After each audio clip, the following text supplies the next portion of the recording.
কেমন আছেন? আশা করি নিশ্চয়ই সবাই ভালো আছেন। বন্ধুরা অনেক সময় আমরা কি করি প্লে স্টোর থেকে কোনো কিছু ইনস্টল করতে গেলে বন্ধুরা আমাদেরকে এখানে নট অ্যাভেলেবল দেখায়। দেখুন আপনি যখন গুগল প্লে স্টোর থেকে কোনো কিছু ইনস্টল করতে যাবেন তখন গুগল প্লে স্টোরের উপরে ক্লিক করলাম। দেখেন আমি একটা অ্যাপস ইনস্টল করতে চাইছি যে Facebook, FACE face BWK Facebook creator CREATUR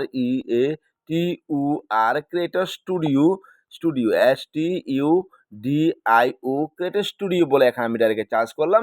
charge করার পরে বন্ধুরা দেখেন আমাদের সামনে এখানে যে অ্যাপসটি আছে এখানে দেখুন লেখা আছে কি this apps is not available for your device because it was made for an এখানে লেখা আছে কি বন্ধুরা দেখুন ডাইরেক্ট এখানে লেখা আছে আমরা যখন সেটাকে চার্জ করতে যাই চার্জ করলে আমাদের দেখা যায় যে এখানে দেখুন this apps is not available for you device because it was made for an older version of Android বলে এই লেখাটি আমাদের সামনে চলে আসলো। তো বন্ধুরা আপনি কি করবেন এরকম প্রবলেম হলে আপনি কিভাবে সেই অ্যাপসটাকে আপনি ইনস্টল করতে হবে এবং এখানে বলছে যে অ্যাভেলেবেল নাই আপনি কিন্তু সেটাকে আপনি অ্যাভেলেবেল করতে হবে।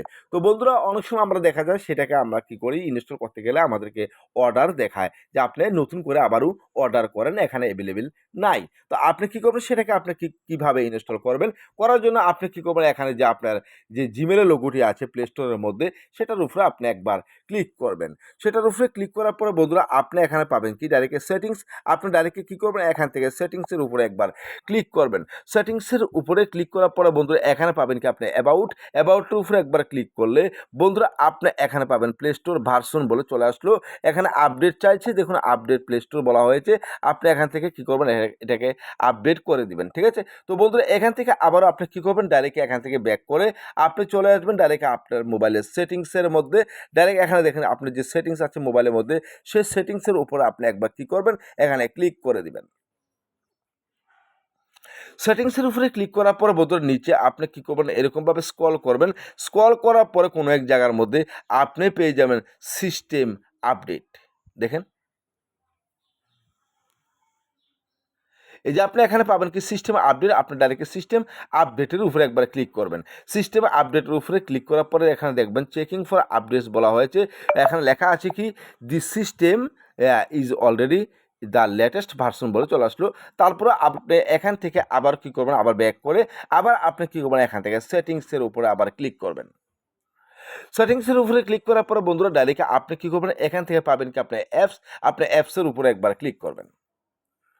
অ্যাপসের উপরে ক্লিক করার পরে বন্ধুরা এখানে লেখা আছে কি সি অল 85 অ্যাপস বলে চলে আসলো। আপনি এটার উপরে ক্লিক করবেন অথবা আপনি নিচে পাবেন এখানে দেখুন গুগল প্লে স্টোর আপনি এখান থেকে গুগল প্লে স্টোর আপনার থাকলে নেবেন আর না থাকলে আপনি কী করবেন ডাইরেক্ট আপনি কী করবেন এখানে সি অল 85 আছে এখানে দেখুন আপনি এটা থেকে আপনি গুগল প্লে স্টোরটি বাহির করবেন।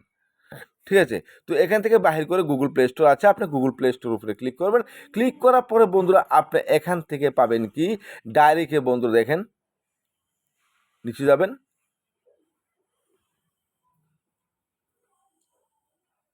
এখানে পাবেন কি স্টোরেজ অ্যান্ড কেচ বলে চলে আসলো। আপনি স্টোরেজ অ্যান্ড কেচের উপরে ক্লিক করার পরে বন্ধুরা আপনি এখান থেকে ক্লিয়ার কেস বলে চলে আসলো আপনি এটাকে একবার ডিলিট করে দিলেই চলবে।